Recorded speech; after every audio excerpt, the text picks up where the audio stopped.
Hello and welcome to the first ever episode of Frith TV. My name is Bert Corbin and I'll be your host. And tonight we are going to talk about Walpurgisnacht, which is a celebration that takes place traditionally in Germany but now celebrated all over the world.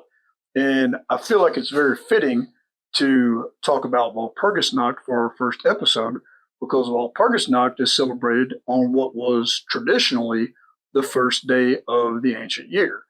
Now, the reason it's very important, I feel like we talk about this right now while we're rushing this into production before we had really been comfortable with doing that, is there's a lot of misinformation floating around out there about Walpurgisnacht.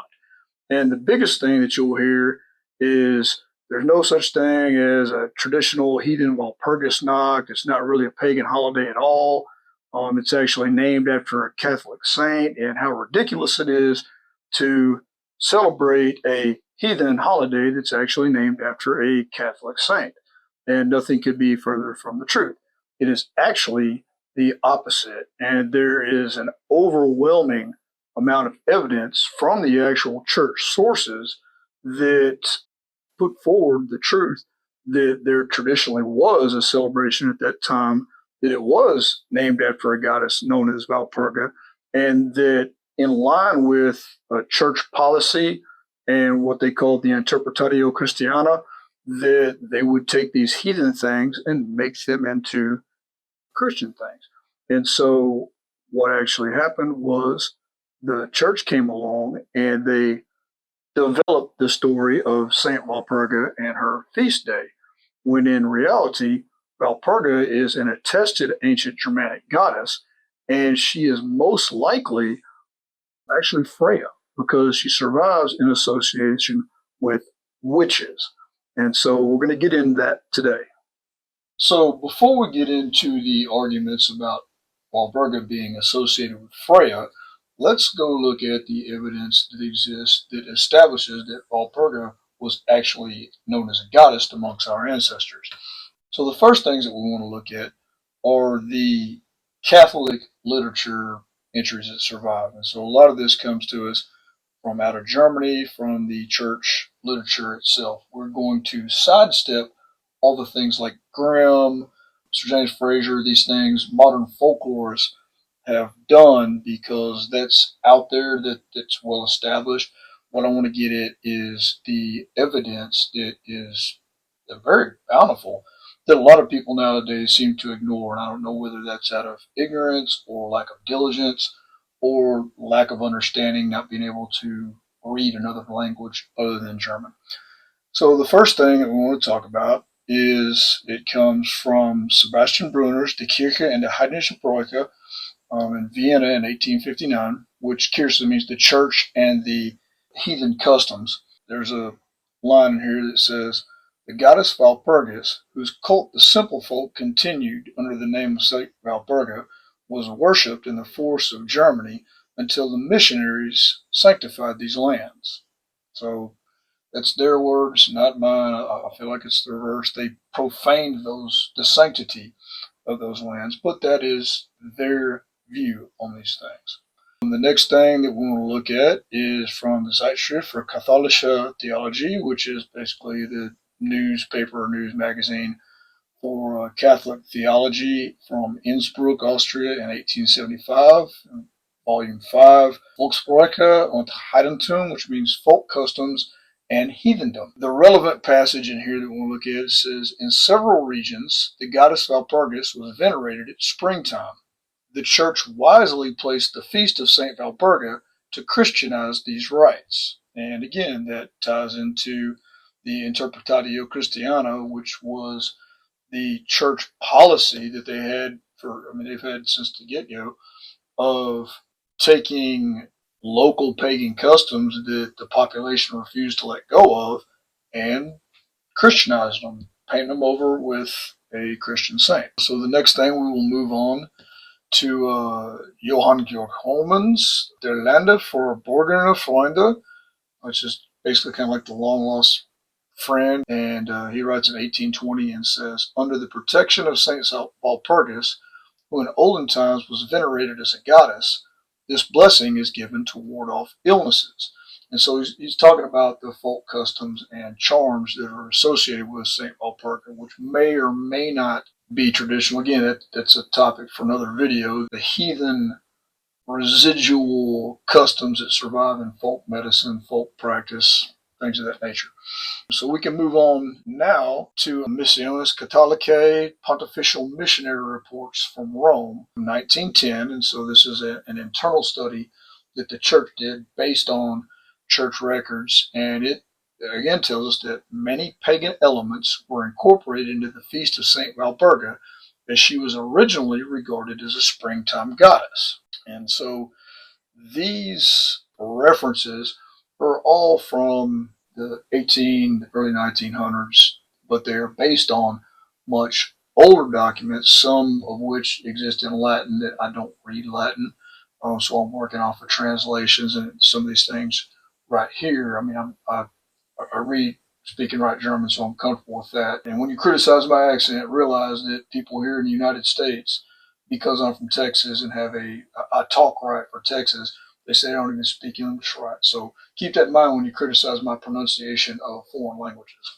So moving on to Goddess Walpurga in these early church annals, the oldest things that I'm aware of that survive is the Vita Sancta Walpurgae, which is a hagiography or a life of the saint from about late 800s, early 900s. The Vita Sanctae Walpurgae, which is it's an early hagiography or a life of the saint from around the late 800s, early 900s. There's a line in there that says many of the rustics, before they had been converted to the faith, venerated Walpurga as if she were a goddess.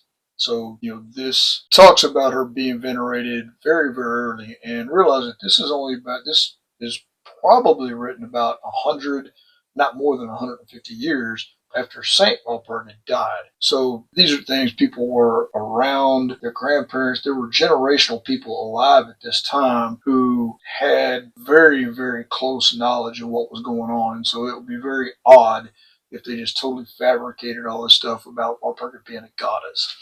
So we move on to another, the Annales Corbiensis, which is written down in the 800s, the 9th century, and it's from some monks that mention in the regions of Alemannia, Walpurgis Day was formerly celebrated in honor of a goddess of fertility. Alemannia is part of Germania, where the Alemanni live. There again, they say that she was honored as a goddess of fertility. The Homilee des Festus Sanctorum, basically sermons on the Feast of the Saints, mentions that the faithful were admonished to venerate Saint Walpurga, not in the manner of the pagans, but in the truth of holiness. So it very much appears that in the 1100s, the 12th century, almost 400 years after Saint Walpurga had passed on, the church at that time was still telling people, hey, don't honor this in the manner of the pagans, honor it in the manner of the Christians. So it's very instructive in what the church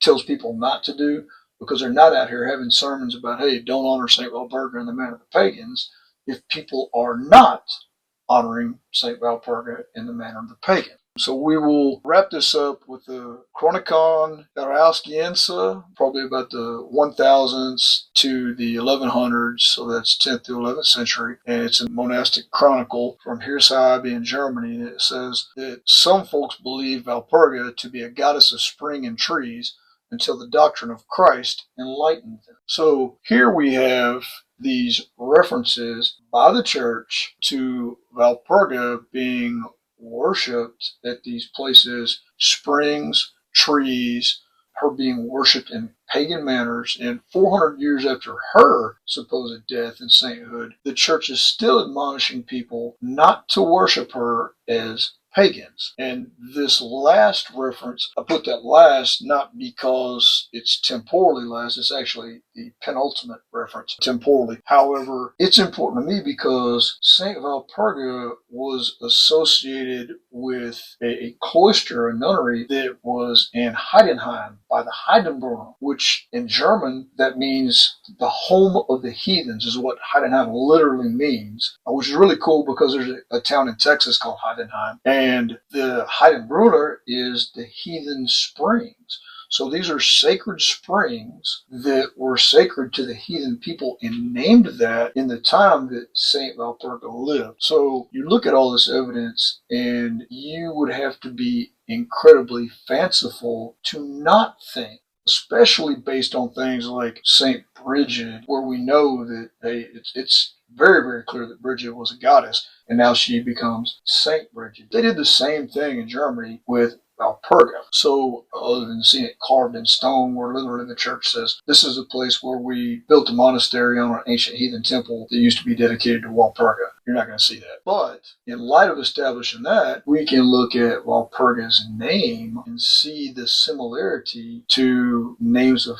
Freya, the Lady of the Slain, the Val element. That's the same thing with Valkyries, Valhalla. And there's associations of Freya with the witches, and it's very, very likely that Walpurga was associated with Freya. It's highly possible that that is one of her names. Now, that is very, very speculative based on the things that I've put out there and exist. That may or may not be true. But it is undoubtedly true that Walpurga was a goddess who was worshipped around the Brock and the Harz Mountains by our ancestors in those regions.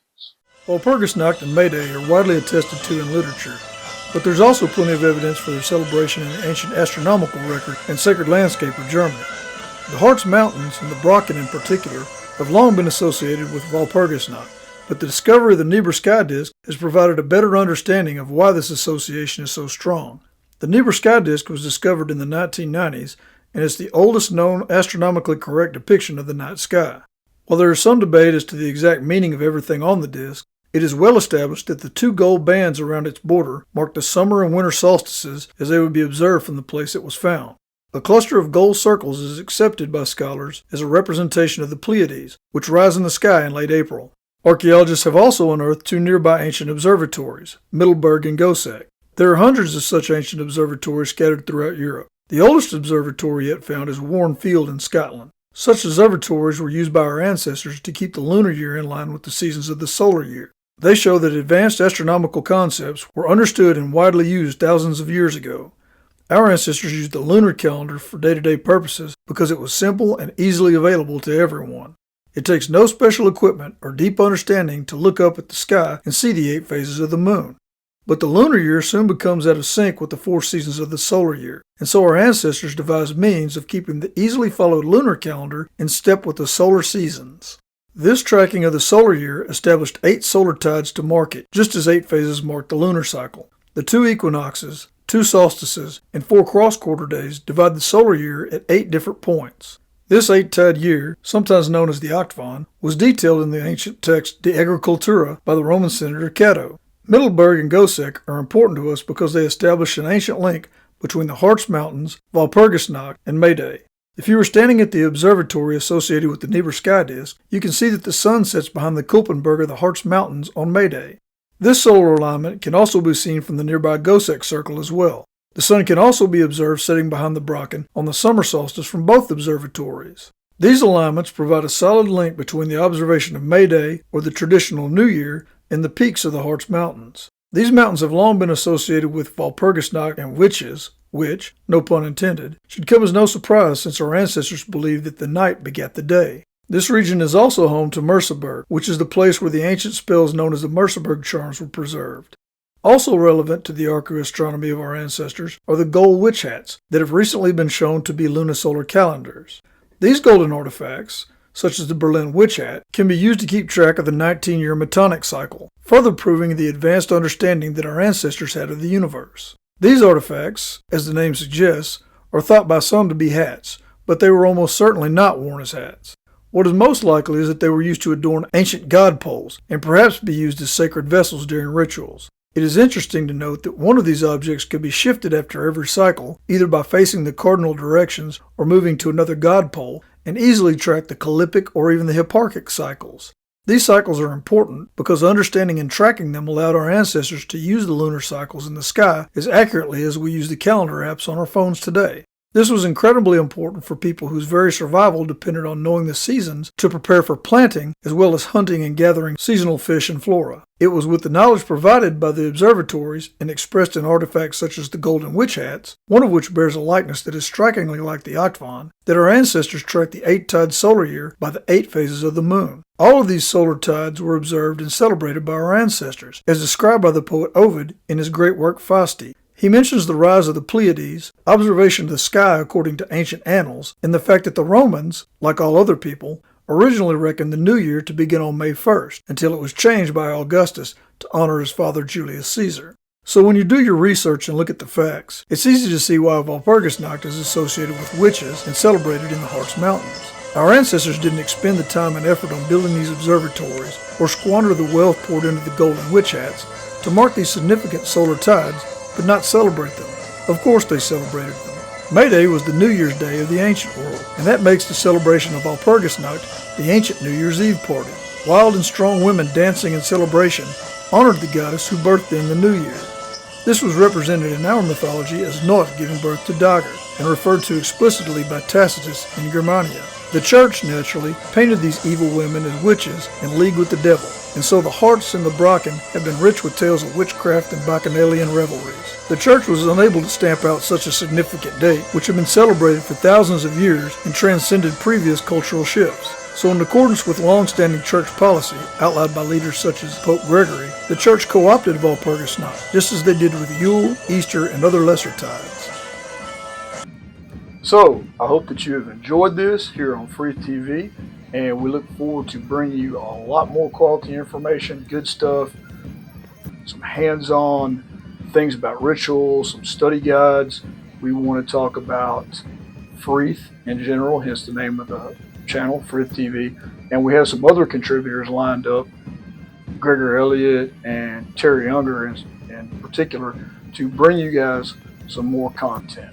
But I'm going to leave you with this little clip of dancing around the bonfire, which is a wonderful experience that I was honored to be able to participate in this past Yule out at the temple in Uppsala. So, as we say down here in Texas, skål, y'all.